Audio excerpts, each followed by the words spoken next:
All right, welcome everybody. This is Words and Pictures. We are back for fall. I guess you could call it the fall season. Um, and we're here tonight with Deb Cushman. And I'm actually going to have you pronounce the title of your book because I am afraid that I will mangle the main word, and because I didn't ask you ahead of time how to pronounce it. So I'll let you tell. It's up in the back corner behind Yes. your shoulder, so you can see it there.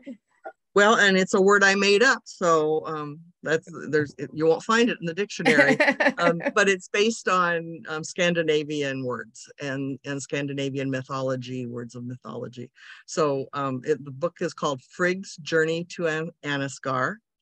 And another book word that throws people off is Nativir. Nativir is the colony that Frigg lives in. Frigg is a dwarf, and Frigg is she's named after the goddess of all things domestic, and who is Odin's wife. Frigg is, and so that's how it's pronounced. Yay! Thank you.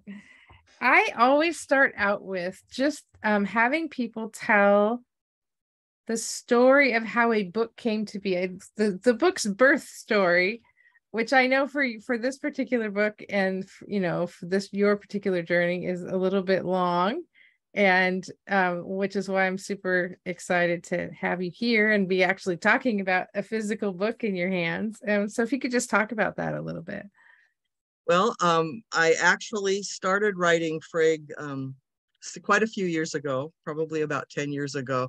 It isn't the only thing I wrote during that time. I wrote a couple of other books and some other short stories and a number of other things in it. But this book always was there. It always was in the back of my mind. Frigg wouldn't let go of me. She got into my mind and just wouldn't release. And I started writing it because I knew I wanted to write a fantasy. Fantasy is my sweet spot and where I really love to write. I love to write for children. I seem to do best with writing for children. I guess I never grew up.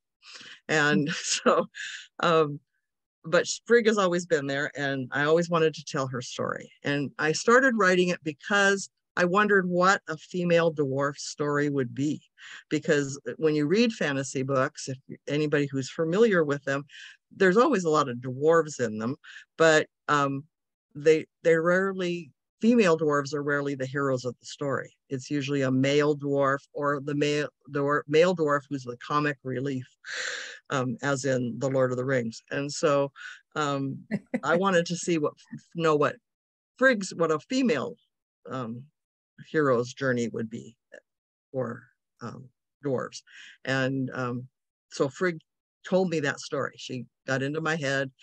She always wanted adventure. She lives in a patriarchal society where women are supposed to cook and clean, and she knows there's nothing wrong with that. It's just that's not what she wants. So she's always wanting to do what the boys get to do, which is to be more active and learn how to fight and learn how to defend the colony.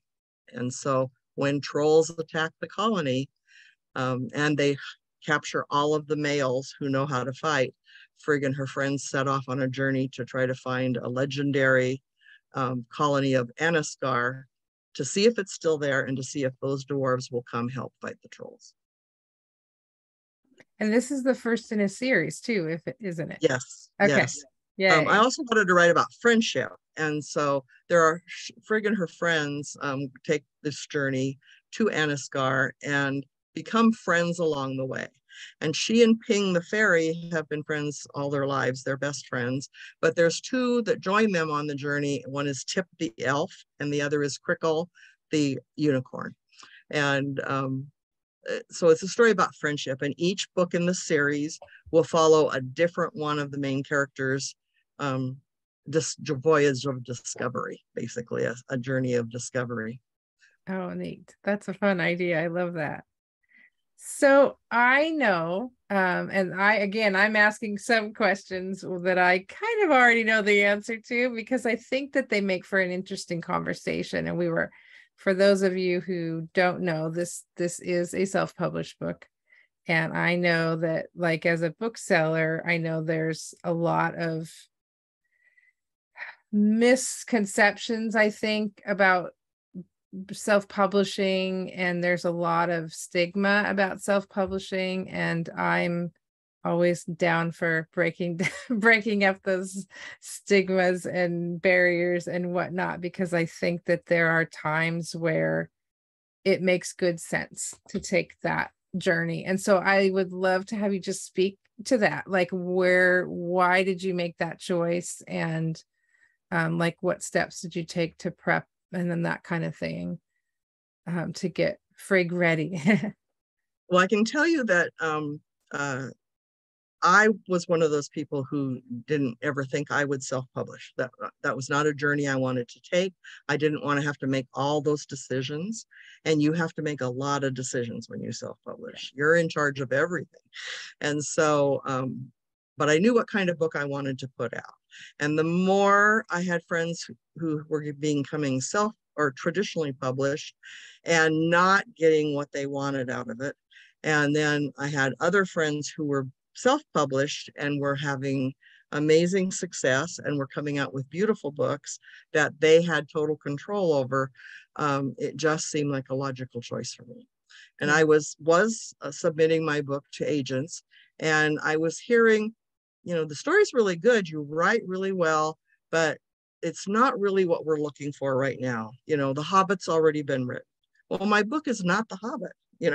But that's what they see, dwarves and elves, and so that's what a journey and dwarves and elves, and so therefore it's The Hobbit, and and even if it bears some resemblance in some of its components to The Hobbit, people love The Hobbit, and I was sure that kids were going to love another book about dwarves, elves, fairies, and unicorns, and all of the creatures. It also falls into the area of Scandinavian mythology, Nordic mythology, which I am half Danish, and I grew up with Nordic mythology, and so those gods and goddesses don't always now the universe, since I wrote the book, the universe has expanded greatly. Yes, and Rick Riordan jumped into it. And now everybody knows about Norse gods and goddesses. Yes. And so, but it wasn't at the time I started my book. There was not much out there about Norse mythology. So, but I found a great artist. I found a great editor. I found all the things that I needed to put together for a self-published book, and I'm publishing it myself. Yeah. And so far I've been very happy. Fabulous job. Yeah, no. And I think, just speaking as a bookseller and the person who manages consignment for vintage books, in case any of you authors out there are watching, that's what makes the difference between something that works and is saleable and is something that we can get excited about, is the folks that have said, okay, what are the steps in the process that the publisher does, and how am I going to achieve those same steps? So editing, cover design, and interior design, and all of that stuff, like, it still has to happen, and you get to be in charge of it, but also, oh my gosh, you get to be in charge of it. And so I think the people who are most successful are the ones that go out and find people to help them with it, knowing that it's the rare person that can do all of that stuff on their own and do it well. Yes. So, and Frigg turned out great. I love the cover. It's really beautiful. The artist did such a good job on her little portrait there and everything. It just looks really good. Yeah, the artist is his name is Adrian Doan Kim. He goes by Adrian DKC, and he is Scottish. He lives in Scotland. He was born in Spain, and so he's an international artist. That's awesome. It's been great. I was so thrilled. He just seemed to get inside my mind and know exactly what I was thinking about. Yeah. Well, I give him a little bit of description, and he ran with it and came back with 2 covers that were both really great. And I actually took it to the school that I used to work at, a school for the arts, public school. And I sent it to a lot of the teachers there, and they shared it with their kids, and the kids voted and made comments, and the art classes looked at it, and made comments. And so I sent him those comments, and he took them and ran with it and put those two covers together, actually, and made changes in them and came out with the Oh, current that's cover, very which I cool. just fell in I love love with. that. So I remember, if I remember correctly, from the several years ago when you and I were talking about this book, I remember that one of the complaints that people had about it when you were getting these rejection notices was that Frigg was too grumpy. Mm-hmm. And I was like, I remember us talking about, well, why wouldn't you want that? It's middle graders. They're always grumpy. Exactly. And I haven't gotten a chance to read the whole book, so I hope she's still grumpy. But I Yes, think she is. that really does speak towards sometimes, things getting sort of pigeonholed in different genres of writing, and oh, we can't have a character that's like this. And I guess what I would really love to know is, why was it important to you that Frigg be grumpy and that she not lose that? I think there's too few grumpy characters in middle grade fiction, in fiction in general. People, a lot of authors are afraid to have a character that is not likable. Well, I think Frigg is likable, but she's grumpy. And I think we all have our grumpy days. And I know I certainly do. And to ignore that in the world the way it is, not to mention the fact that generally dwarves, that's part of their stereotypical personality, is to be somewhat grumpy. They're all not all happy like Snow White and the Seven Dwarves. There's a grumpy in there somewhere. Or whatever.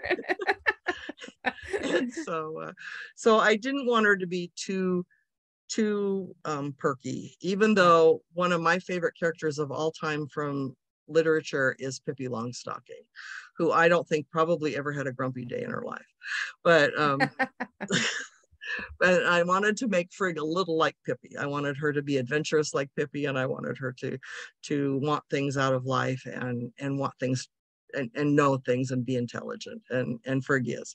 But Frigg knows that where she is isn't, and that's part of what makes her grumpy is she isn't where she wants to be in life. She doesn't see that ahead for her in her future. And so I think I think that what that captures for me personally, and why I always loved the idea that you were doing that and that you weren't going to let that go, was that, I appreciate when books like open kids up to possibilities and give them hope and make them feel good, and like life can be good and whatnot. But I think there's also a really important side of acknowledging that not everything's going to work out for everybody, and that it's okay to be grumpy about the fact that things aren't great. I don't really like where I am, and so I'm like super glad that you didn't give up on that. And sorry, I gotta look I'm like peering down at my So what you talked about the fact that friendship was a really important part of the story, and that you didn't say it in these words, but I get the sense that her agency is a really important part of the story. What do you hope readers will like? What do you hope, what the big themes that they'll pick out of it, or not so much messages, but just that they'll take away from it when they read it? One of the themes I've seen in this, I didn't really plan it that way, but tends to be family. Frigg's mother has mysteriously disappeared when she was little, and nobody really knows what happened to her. She was on the surface world. They all live in caves inside a mountain. Her mother was on the surface world and disappeared, and so she has grown up with a father and a housekeeper who's taken care of her, but has always missed that mother connection. And her friends don't see things the way she does about life. She has a friend named Melzia who loves weaving and cooking and cleaning and all of those things, and doesn't understand why Frigg doesn't want to do those things. And so she doesn't isn't that she doesn't get along with the girls in her colony. She's just not like them. She's different. She's more like the boys. She's more of a tomboy. And so the idea of standing up for yourself, being who you really truly are, and being brave and courageous, and doing what's authentic for you is kind of the story. I lost my father when I was 9, and I was raised by a single mom who had to work, and she was a role model for my sisters and I, in that she went back to work, she did what she had to do, and that was in the 50s and early 60s, when women weren't supposed to be by themselves, and if they were, they were looked down upon. She went to one event where the PTSA ladies wouldn't talk to her, and because they thought she was divorced. And so it's become a whole different world, but I grew up in that world. That's where I grew up. And so then I also grew up in the late 60s, where women's equality was a big thing, and we were suddenly free, and people were burning their bras, and all of that stuff. And so I guess all of that influenced me in this book, Yeah.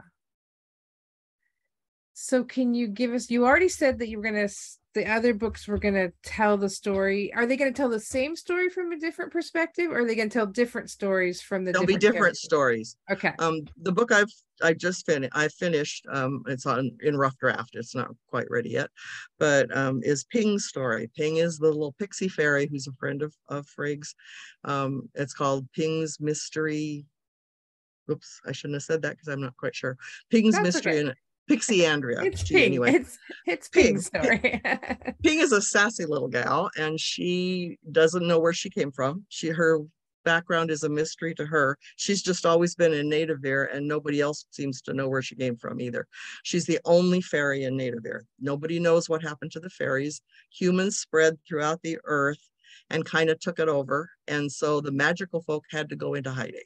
And a lot of the magical folk have come to Nativere, and the dwarves have taken them in, which is what angered the trolls to begin with. So, but none of the fairies showed up. So nobody really knows what happened to the fairies, and she doesn't know where she came from. So book 2 will try to solve that mystery, as well as it involves large ravens who come, and it also involves a missing pixie queen. So there's a lot of mystery involved in that. Who are these ravens, and what are they doing, and what happened to the queen? And Ping winds up in Pixie Andrea. So then she will find out. Her friends come along to rescue her because she's not there by choice, and so it's kind of a parallel story of the friends and her. Yes. Oh, that's a fun idea of taking all 4 of them. I love that. Yes. The 3rd book will be Tip's story. I'm not going to tell too much about it yet. And then the 4th story is Crickles. And then there may be a 5th story of Gad the troll, who is kind of a villain in the 1st book, but we will learn more about him and his story probably in 5. If there is a book 5. Yeah. One at a time. Yes. Possibly 2. But I do have a series kind of planned out. Final stages of one and the beginning stages of another. But yes. All right, Leanne, did you have any questions that you wanted to pop in with? First, I have to unmute. So, Deb, you're going to hate this question. What was your favorite part of this whole process of self-publishing, and what was your least favorite part? The least favorite is every time I go to do something, it takes me 3 times longer than I thought it was going to. So everything I've done, it's not my fault. It's the directions don't quite have all of the steps to them, or for just today I was working on Amazon ads to put up Amazon ads, and there was a whole section in the book and the steps I was following said, you know, create campaign, and there's no create campaign button. So then you're searching around trying to find the darn thing. So, and I'm pretty good with computers, you know, and so I've worked with computers way back since basic. I was going to say for a long time. Yes. Yeah. And but it just seems like every time I try to do something, it takes a lot longer because you have to learn all the steps, or you have to learn the computer program that goes along with it, or you have to learn about Publisher Rocket and how to use search keywords. So that's been the part I've probably disliked most, is that I don't have enough time. Thank goodness I retired. Otherwise, I never would have had time to do all of this. Yeah. The part I liked best was writing the story and coming up with the ideas and brainstorming with my good friends with how to what should I do about this, or what should I do about that, or what do you think should happen next? And so that's the part I like best. That's fun. Yeah. Well, and I think that is something that people need to understand about self-publishing too, is I mean, you're jumping into a whole lot of things that you may or may not be an expert in, you know, or you may not have ever done before. And, you know, they seem like they shouldn't be very hard, but of course they are always going to be worse than you thought. So, well, I thought, well, the second book will be a lot easier to do all this marketing stuff. Yeah. Except somebody told me that they keep changing everything. And so when you go to do the second book, it's going to be different than it was with the first book. So, oh my goodness. Well, another thing that I really enjoyed about it was the kids club. I've created a whole set of activities to go along with the book, and I love that kind of thing. That's just my wheelhouse. And so I have games and puzzles and activities for kids ages 8 to 12. I probably spend way too much time working on that than other things. That's but awesome. Well, that's a good diversion though when you need a break from writing, I think. That's very cool.